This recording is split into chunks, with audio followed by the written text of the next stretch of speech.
Nos papes, on vient d'arriver à Trikala pour goûter un fromage particulier aujourd'hui. Ils nous ont raconté c'est un pont qui a été construit dans 1514 pour passer d'un village qui était derrière ces montagnes à un autre village. Bon, ça fait 1 heure qu'on roule avec Dimitri. Donc on est avec Dimitri, Angela, qui sera notre interprète, parce que Dimitri il n'est pas trop à l'aise en anglais. Et il nous conduit quelque part pour vous parler du fromage d'aujourd'hui. That was for transporting milk. Ναι, αυτό είναι για τη μεταφορά του γάλακτος, το οποίο το χρησιμοποιούσαν στα άλογα. Ah, ils mettaient sur les mules pour transporter le lait. Plutôt jeune, hein, la canne là, elle me sert beaucoup. Ça fait l'équilibre.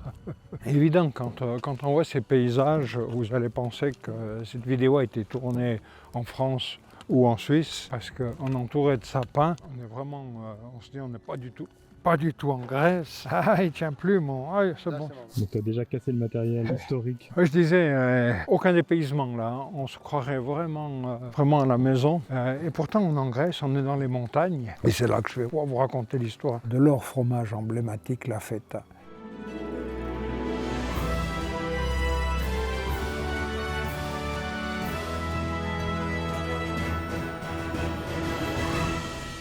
Mais pour parler de la feta, il faut remonter au 8e siècle avant Jésus-Christ. Donc dans l'Odyssée d'Homère, je lis parce que c'est un peu technique, hein, dans la mythologie grecque, on a Polyphème qui serait le premier à avoir fabriqué du fromage. Et j'ai trouvé de magnifiques textes à ce sujet dans l'Odyssée d'Homère. Je vous en lis un extrait pour que vous vous rendiez compte. Dans l'antre, nous vîmes fort ce fromage rangé dans des corbeilles. Des clés bien garnies de brebis et de chèvres. Les auges, dégorgeant de sérum, étaient pleines de lait caillé. Les seaux et les baquets pour traire en étaient comblés. Alors, mes compagnons me supplièrent de prendre quelques fromages, de courir jusqu'au navire et vite détacher les bêtes et regagner la mer salée.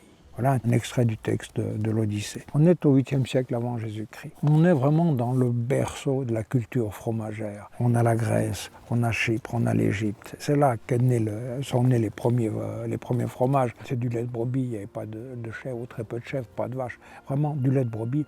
L'histoire raconte que le premier fromage, il est né comme ça, c'est que pour garder son lait, le berger a découpé l'estomac d'un agneau avec sa peau pour faire un récipient. Il a mis le lait à l'intérieur et puis en mettant ce lait à l'intérieur, le lait a caillé. Il a eu du lait caillé, il a eu du fromage. Donc c'est vraiment le début de la fabrication du fromage. Ce fromage, à travers l'Antiquité, il a continué à être fabriqué. Donc au départ, on était avec du lait de brebis, après on est avec du lait de chèvre et de brebis, des mélanges des deux. Ici en Grèce, très peu de fromage de vache dans l'Antiquité, c'était surtout chèvre et brebis. C'est bien plus tard que les vaches sont arrivées. Αυτό είναι ένα δοχείο το οποίο το χρησιμοποιούσαν για την μεταφορά του γάλακτος και έχει ειδικό σχήμα ώστε το γάλα να βάζουν το γάλα εδώ μέσα και να δένεται στα μουλάρια. Για να κρυώσουν το γάλα, όταν το έβαζαν εδώ μέσα, το έβαζαν μετά μέσα στο ποτάμι. Not for days, and one day the temperature of water is 12 degrees, not so cold. Some people still use it or it's... Yes, it's still used, yes. Here, goat or sheep and milking. You can wash it, disinfect it. You can also keep the milk cooler. So it's still practical and some farmers still use it when they have the traditional way of milking. Οι περισσότεροι κτηνοτρόφοι, ακόμα και τώρα, δεν έχουν μηχανές αρμέγματος. Αρμέγουν τα ζώα με το χέρι. Chose étonnante, hein? L'appellation, le nom de feta est emprunté à l'italien, tranche en italien.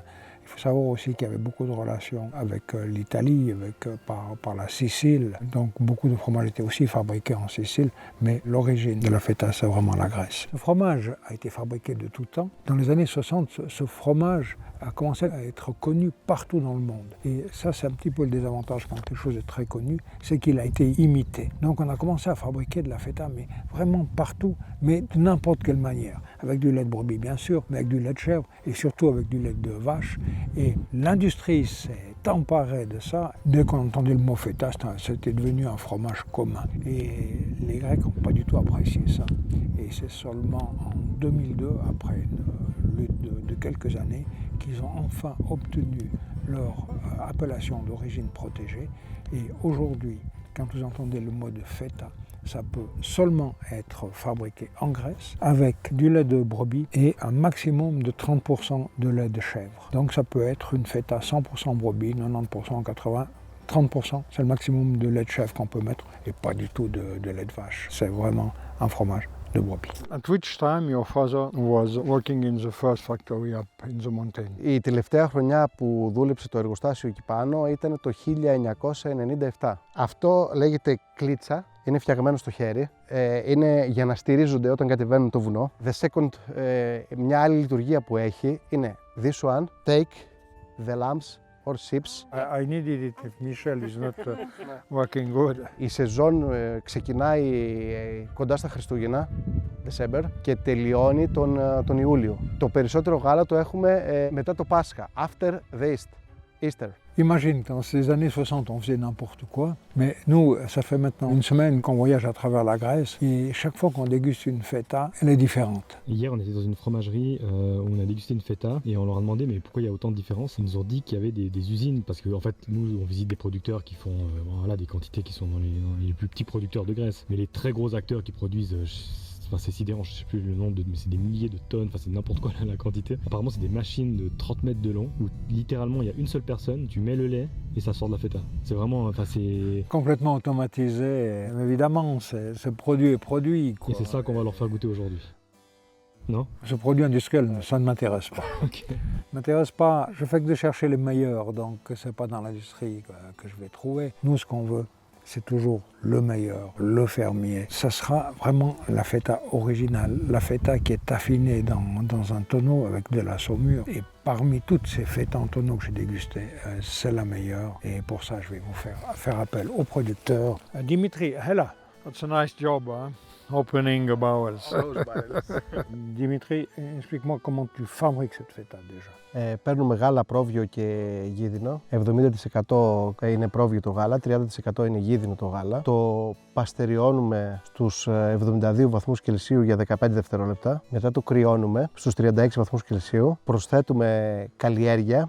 Μετά από μία ώρα κόβουμε το τυρόπιγμα σε μικρά κομματάκια. Το αφήνουμε για 30 λεπτά. Βγάζουμε τον ορό γάλακτος που έχει μείνει και τοποθετούμε το τυρί σε καλούπια.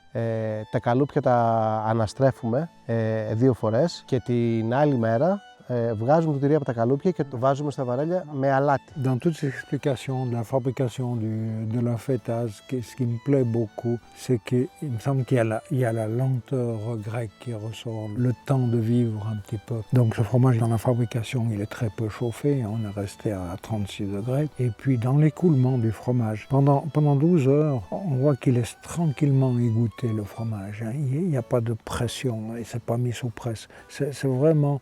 Tout se fait dans la douceur. C'est un petit peu le symbole de la vie en Grèce. On laisse les choses se faire. 24 mois, que le maximum que le fromage peut être affiné. Donc imaginez que ce fromage va rester 2 ans dans la saumure. La chose que doit faire Dimitri régulièrement, c'est d'ouvrir avec le tire-bouchon, le petit bouchon qui est là, et puis rajouter de la saumure. Pourquoi? Parce que le tonneau, c'est une matière qui est poreuse. Donc gentiment, la saumure va s'échapper. Donc régulièrement, il doit contrôler. Ce qu'il faut savoir, nous on mange souvent la feta telle qu'elle. Eux, quand ils reçoivent leur feta, ils prennent toujours un peu de saumure avec, parce que pour faire leur sauce salade, par exemple, ils vont utiliser cette saumure, qui va donner du goût, bien sûr. Il y a ce côté salé, mais il y a le goût d'un produit où le fromage est resté longtemps dedans. Ici, il y a plein de chiens errants, c'est impressionnant. On a envie de manger la feta depuis avant. Dimitri, it's really nice to see the barrel, but I'd like to eat a little bit. I open the barrel. It's a good time. Moi, je le faisais régulièrement, mais là, avec le coup de main, c'est une facilité pas possible.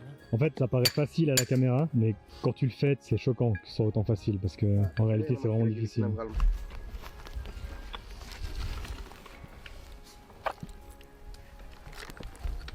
Donc quand ils fabriquent des morceaux, c'est exactement des morceaux comme ça qu'ils fabriquent dans les moules.